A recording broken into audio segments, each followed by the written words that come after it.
Audiobook do livro Sete Fala, a eterna validade da alma. Os potenciais da alma. Para você, parece que há apenas uma forma, a física, que você percebe e nenhuma outra. Parece também que sua forma pode estar apenas em um lugar por vez. Você tem, de fato, outras formas, que você não percebe, e você também cria vários tipos de formas para vários propósitos, embora você não perceba isso fisicamente. Seu principal sentido de identidade está envolvido com seu corpo físico, de forma que é, por exemplo, extremamente difícil para você se imaginar sem ele ou fora dele, ou de qualquer forma desconectado dele. A forma é o resultado da energia concentrada. O padrão para ela é causado por imagens de ideias emocionais ou psíquicas vividamente direcionadas. A intensidade é completamente importante. Por exemplo, se você tem um desejo altamente vívido de estar em algum lugar, então, sem perceber isso conscientemente, uma forma pseudofísica idêntica a você pode aparecer nesse momento. O desejo irá carregar a impressão de sua personalidade e imagem, muito embora você permaneça inconsciente da imagem ou de sua aparência em outro local. Embora esse pensamento-imagem normalmente não seja visto por outros, é bastante possível que no futuro instrumentos científicos possam percebê-lo. Como é tal imagem, pode ser percebida por aqueles que desenvolveram o uso dos sentidos interiores. Qualquer ato mental intenso, pensamento ou emoção, não apenas será construído de algum modo físico ou pseudofísico, mas também conduzirá até certo ponto à impressão da personalidade que originalmente o concebeu. Há muitas formas incipientes ou latentes para lhe ajudar a imaginar sobre o que estou falando. Você pode pensar nelas como imagens fantasmas ou imagens de sombras, embora isso seja apenas em causa da analogia. Formas, por exemplo, em termos de aparência, que ainda não emergiram completamente na realidade física como você a conhece, mas, não obstante, são vívidas o bastante para serem construídas. Você as pensaria bastante reais de fato se pudesse vê-las. Cada indivíduo, na verdade, envia tais réplicas imagéticas de si mesmo. Frequentemente, embora o nível da materialização possa diferir. Algumas formas, por exemplo, sendo mais ou menos nebulosa que outras. Porém, essas formas não são meras projeções, imagens planas. Elas têm um efeito definido sobre a atmosfera. Elas fazem o espaço para si mesmas de modo um pouco difícil de explicar, embora possam coexistir no tempo com objetos ou formas físicas, ou possam até mesmo ser sobrepostas a estes. Nesse caso, há uma interação definida, um intercâmbio, que é novamente inferior à percepção física. Você pode, repentinamente, desejar fortemente estar perto de um ente amado, mas distante, numa costa marítima, por exemplo. Esse desejo intenso, então, agiria como uma espécie de núcleo de energia projetada exteriormente, fora de sua própria mente, originando uma forma, a sua forma. O lugar que você tivesse visionado atrairia a forma instantaneamente, ela estaria ali. Isso acontece com grande frequência. Isso não seria visto sob circunstâncias habituais. Por outro lado, se o desejo fosse ainda mais intenso, o núcleo de energia seria maior, e uma porção de seu próprio fluxo de consciência seria concedido à forma. Assim, por um momento, você, em sua sala, poderia repentinamente sentir o cheiro do ar salgado ou, de outro modo, perceber o ambiente no qual essa pseudo-imagem se situa. A extensão da percepção variará daqui para um nível maior. Para começar, sua forma física é o resultado de um grande foco emocional. A fantástica energia de sua psique não apenas criou o seu corpo físico, mas o mantém. Não é uma coisa contínua, embora para você pareça permanente o bastante enquanto ela dura. Não obstante, ela está em um estado constante de pulsação. E, por causa da natureza de energia e sua construção, está piscando de fato, De vez em quando, o corpo flameja, num movimento similar a apagar e acender continuamente. É difícil explicar isso, e, para nosso propósito atual, não é inteiramente necessário que você entenda as razões para essa pulsação. Mas, mesmo fisicamente, você não está aqui tão frequentemente como você está. Sua intensidade emocional e seu foco criam formas além de seu corpo físico. No entanto, a duração e nível são dependentes da intensidade de qualquer determinada origem emocional.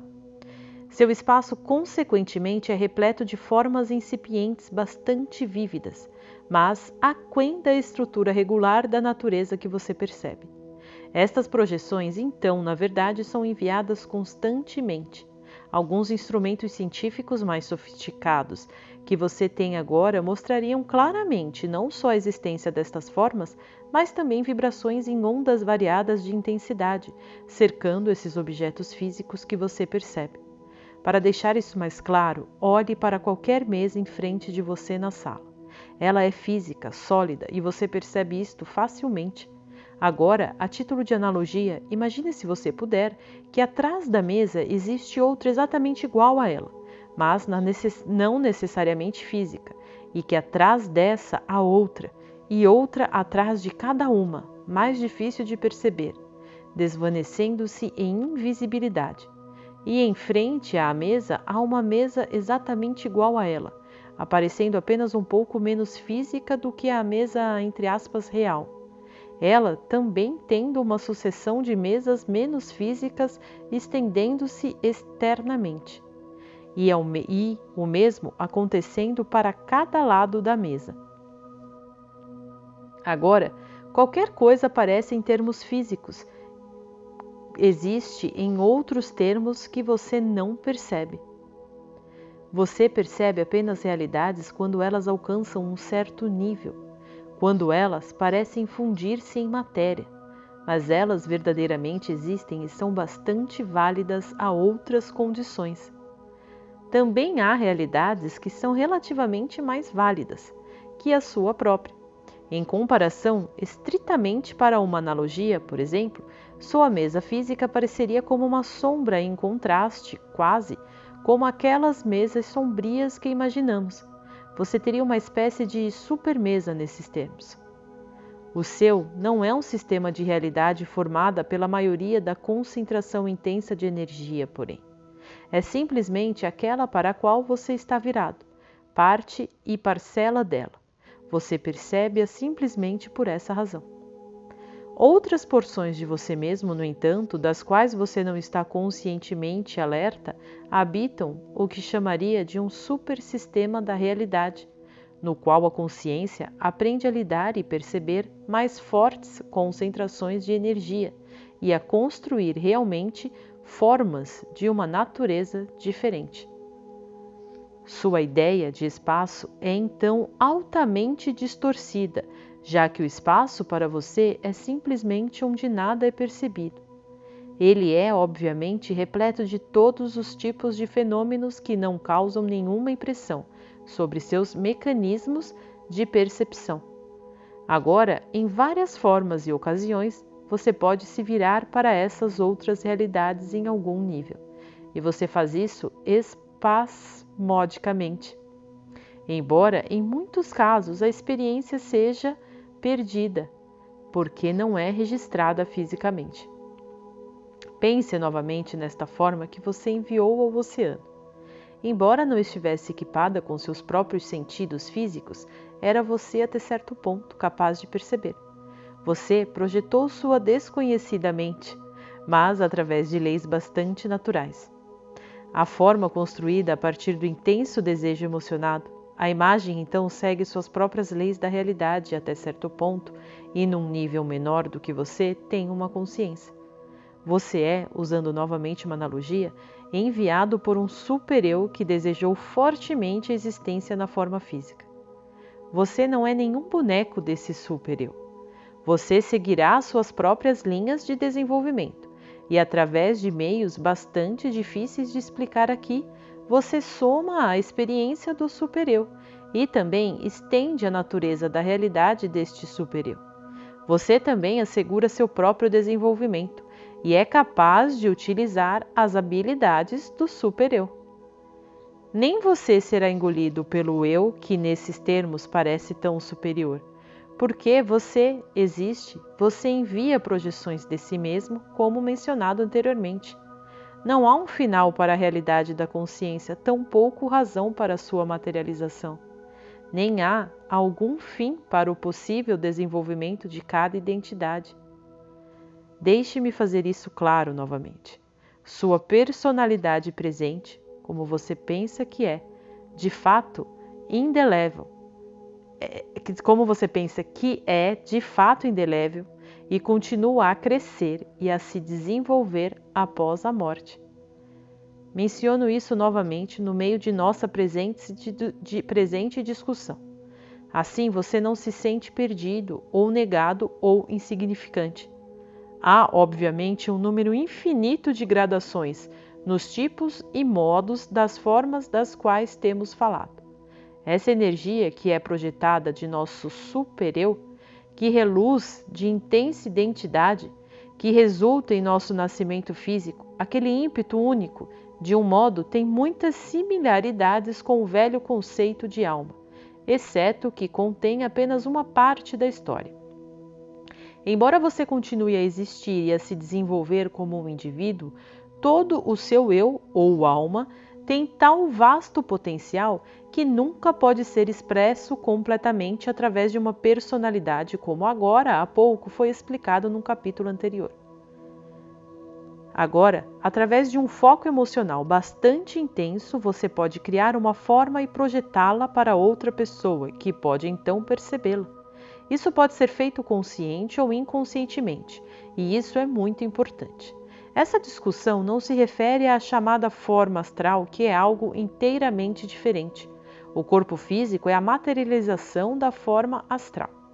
Porém, isso não abandona o corpo a qualquer comprimento de tempo. E não é isto que é projetado em casos como a analogia marítima usada anteriormente. Você está presentemente focado não apenas em seu corpo físico, mas se afina numa frequência particular de eventos que você interpreta como tempo. Outros períodos históricos existem simultaneamente em formas bastante válidas e em outros eus reencarnacionais. Novamente, você simplesmente não está sintonizado a essas frequências. Você pode saber o que aconteceu no passado e ter histórias, porque de acordo com as regras do jogo que você aceitou, você acredita que o passado, mas não o futuro, pode ser percebido. Você poderia ter histórias do futuro no presente, se as regras do jogo fossem diferentes. Em outros níveis de realidade, as regras do jogo mudam. Após a morte, em seus termos, você é bastante livre perceptivamente. O futuro se parece tão claro quanto o passado. Porém, isso é altamente complicado, pois não há apenas um passado. Você aceita como reais apenas certas classificações de eventos e ignora outras. Mencionamos eventos. Há também passados prováveis que existem totalmente fora de sua compreensão. Você escolhe um grupo particular deles e fecha nesse grupo de eventos como os únicos possíveis, não percebendo que selecionou a partir de uma variedade infinita de eventos passados. Há então, obviamente, futuros prováveis e presentes prováveis. Estou tentando discutir isto em seus termos, já que basicamente você tem que entender que as palavras passado, presente e futuro não são tão significativas, já que a experiência é mais interessante do que as palavras ego, consciência ou inconsciência. Não apenas você é uma parte de outros eus independentes, cada um focado em sua própria realidade, mas há uma relação simpática existente. Por exemplo, por causa dessa relação, sua experiência não precisa ser limitada pelos mecanismos físicos perceptivos. Você pode utilizar o conhecimento que pertence a estes outros eus independentes. Você pode aprender a focar sua atenção longe da realidade física, para aprender novos métodos de percepção que lhe permitirão aumentar seu conceito de realidade e expandir grandemente sua própria experiência. É somente porque você acredita que a existência física é a única que é válida que não lhe ocorre procurar por outras realidades. Coisas como telepatia e clarevidência podem lhe dar pistas de outros tipos de percepções, mas você também é bastante envolvido em muitas experiências bastante definidas quando está despertando e quando está adormecido. O chamado fluxo de consciência é simplesmente isso, um pequeno fluxo de pensamentos, imagens e impressões, que é parte de um rio mais profundo de consciência que representa, de longe, sua própria existência e experiência. Você gasta todo o seu tempo examinando esse pequeno fluxo. Assim você se torna hipnotizado por seu fluxo e encantado por seu movimento. Simultaneamente, esses outros fluxos de percepção e consciência acontecem sem você perceber, e ainda são realmente uma parte de você. E eles representam aspectos muito válidos, eventos, ações, emoções com as quais você também está envolvido em outras camadas da realidade.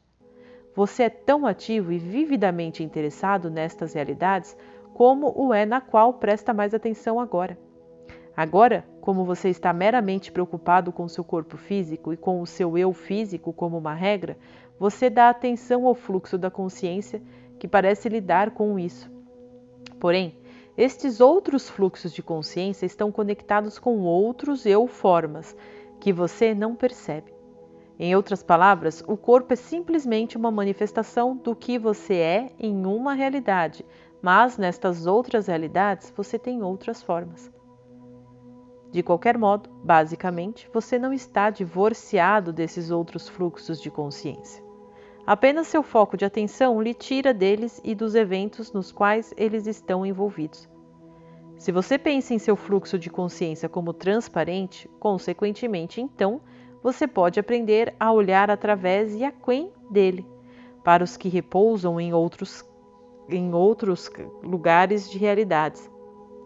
Você também pode aprender a se elevar acima de seu fluxo presente de consciência e perceber outros que acontecem em causa da analogia paralelamente.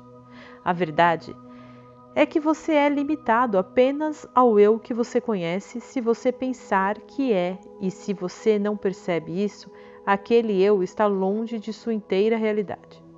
Agora, frequentemente, você se sintoniza nesses outros fluxos de consciência, sem perceber o que fez, pois, novamente, eles são uma parte do mesmo rio de sua identidade. Todos, consequentemente, estão conectados. Qualquer trabalho criativo envolve você num processo cooperativo no qual você aprende a mergulhar nestes outros fluxos de consciência e volta com uma percepção que tem muito mais dimensões do que o que se eleva do fluxo estreito, do fluxo usual de consciência que você conhece. A grande criatividade é então multidimensional por essa razão. Sua origem não é advinda de uma realidade, mas de muitas, e ela é tingida com a multiplicidade daquela origem. A grande criatividade sempre parece ser maior do que sua dimensão física, pura e do que a realidade. Por contraste com a chamada normalidade, ela aparece quase como um intruso. Ela aprende a respiração. Tal criatividade automaticamente lembra a cada homem de sua própria realidade multidimensional. As palavras "conhece a ti mesmo", consequentemente, significa muito mais do que a maioria das pessoas supõe. Agora, em momentos de solidão, você pode se dar conta de alguns destes outros fluxos de consciência. Você pode, às vezes, por exemplo, ouvir palavras ou ver imagens que parecem fora de contexto com seus próprios pensamentos. De acordo com sua educação, convicções e experiência anterior, você pode interpretá-los de diversas formas, pois aquele assunto pode ter origem a partir de várias fontes. Em muitas ocasiões, porém, você inadvertidamente se sintonizou em um daqueles outros fluxos da consciência, abriu momentaneamente um canal para aqueles outros níveis de realidade nas quais outras porções de você residem. Algumas destas podem envolver os pensamentos de como você poderia chamar um eu reencarnacional focado em outro período da história como você a conhece.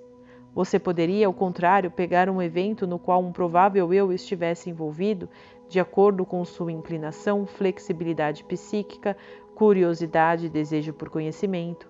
Em outras palavras, você pode se tornar ciente de uma realidade maior do que a que você agora conhece, usar habilidades que você não percebe que possui, conhecer, além de toda dúvida, que sua própria consciência e identidade é independente do mundo no qual agora você foca sua atenção primária. Se tudo isso não fosse verdade, eu não estaria escrevendo esse livro e você não estaria lendo. Estas outras existências suas ocorrem bastante alegremente enquanto você está acordado ou dormindo. Mas embora você esteja ordinariamente acordado, você os bloqueia. No estado de sono, você é muito mais consciente delas, embora haja um processo final de sonho que frequentemente mascare a intensa experiência psicológica e psíquica, e infelizmente o que você normalmente recorda é a versão final desse sonho. Nesta versão final, a experiência básica é convertida tanto quanto possível em termos físicos. Portanto, é distorcida. Esse processo final comovente não é realizado pelas profundas camadas do eu, mas é muito mais próximo de um processo consciencial do que você percebe. Um pequeno ponto poderia explicar o que quero dizer aqui. Se você quiser se lembrar de um sonho particular, você mesmo censura a memória em níveis próximos da consciência. Frequentemente, você pode até mesmo se pegar no ato de propositadamente desistir da memória do sonho. O processo comovente ocorre quase no mesmo nível, embora não totalmente. Aqui, a experiência básica é vestida apressadamente, tanto quanto possível, em vestes físicas. Isso não é porque você quer entender a experiência, mas porque você se recusa a aceitá-la, como basicamente não física. Todos os sonhos não são dessa natureza. Alguns sonhos em si mesmos acontecem em áreas psíquicas ou mentais conectadas com suas atividades diárias, caso em que o processo da vestimenta é necessário. Mas, em alcances muito profundos da experiência de sono, aqueles que, incidentalmente, ainda não foram tocados pelos cientistas nos chamados laboratórios do sono, você está em comunicação com outras porções de sua própria identidade e com as outras realidades nas quais elas existem. Neste estado, você também procura trabalhos e por empenhos que podem estar ou não conectados com seus interesses como você os conhece. Você está aprendendo, estudando, atuando, você está qualquer coisa, menos adormecido, como você pensa o termo. Você é altamente ativo. Você está envolvido no trabalho subterrâneo, no âmago da questão da existência. Agora, deixe-me enfatizar aqui que você simplesmente não está inconsciente. Apenas parece que você está porque, como uma regra, você não se lembra disso de manhã. Porém, até certo ponto, algumas pessoas estão atentas a estas atividades e também a métodos que o permitirão se recordar delas até certo ponto.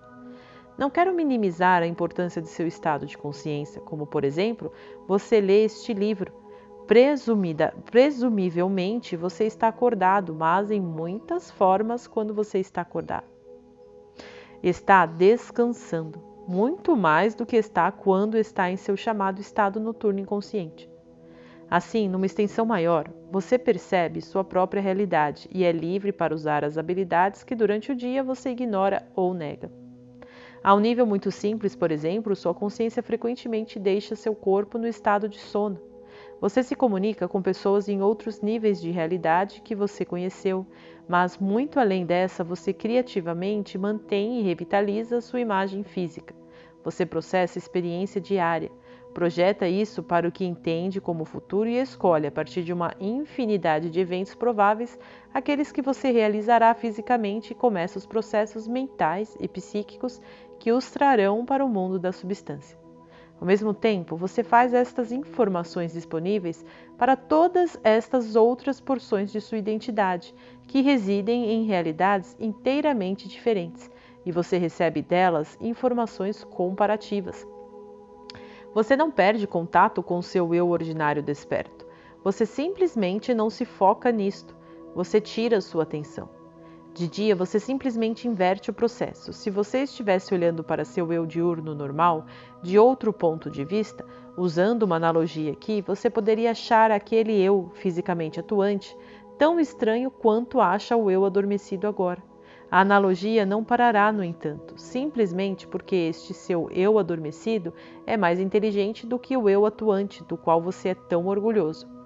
A aparente divisão não é arbitrária ou imposta a você. Ela é simplesmente provocada por seu estágio presente de desenvolvimento, e ela varia. Muitas pessoas fazem excursões em outras realidades, nadam, por assim dizer, através de outros fluxos de consciência como uma parte de suas vidas normais atuantes. Às vezes, peixes estranhos pulam nessas águas. Agora, obviamente, sou um assim em seus termos, nadando através de outras dimensões da realidade e observando uma dimensão de existência que é mais sua do que minha própria. Há, no entanto, canais que existem entre todos esses fluxos de consciência. Todos esses rios simbólicos de experiência psicológica e psíquica, e há jornadas que podem ser feitas a partir de minha dimensão, tanto quanto a partir da sua. Inicialmente, Hubert, Joseph e eu fomos uma parte da mesma entidade, ou identidade global, e assim, simbolicamente falando, há correntes psíquicas que nos unem. Todas se fundem no que frequentemente tem sido comparado a um oceano de consciência, um bem do qual toda a realidade floresce. Comece com qualquer consciência singular e, teoricamente, você encontrará todas as outras. Agora, frequentemente o ego age como uma represa, para segurar as outras percepções, não porque essa fosse a intenção ou porque está na natureza de um ego se comportar de tal forma, mas simplesmente porque você foi ensinado que o propósito de um ego é restritivo, ao invés de ser expansivo. Você, na verdade, imagina que o ego é uma porção muito fraca do eu, que ele tem de se defender contra as outras áreas do eu, que são de longe mais fortes e mais persuasivas e de fato mais perigosas. Assim, você se treinou para usar tapa-olhos e ser totalmente contra suas inclinações naturais. O ego quer entender e interpretar a realidade física e se relacionar com isto. Ele quer lhe ajudar a sobreviver dentro da existência física, mas, pondo tapa-olhos sobre ele, você impede sua percepção e flexibilidade inatas. Então, como ele é inflexível, você diz que esta é a função natural e a característica do ego. Ele não pode se relacionar com uma realidade que você não permitirá que ele perceba. Ele pode, pobremente, lhe ajudar a sobreviver quando você não permitir que ele use as habilidades dele para descobrir essas condições verdadeiras, as quais ele tem que manipular. Você põe tapa-olhos nele e então diz que ele não pode ver. Fim do capítulo.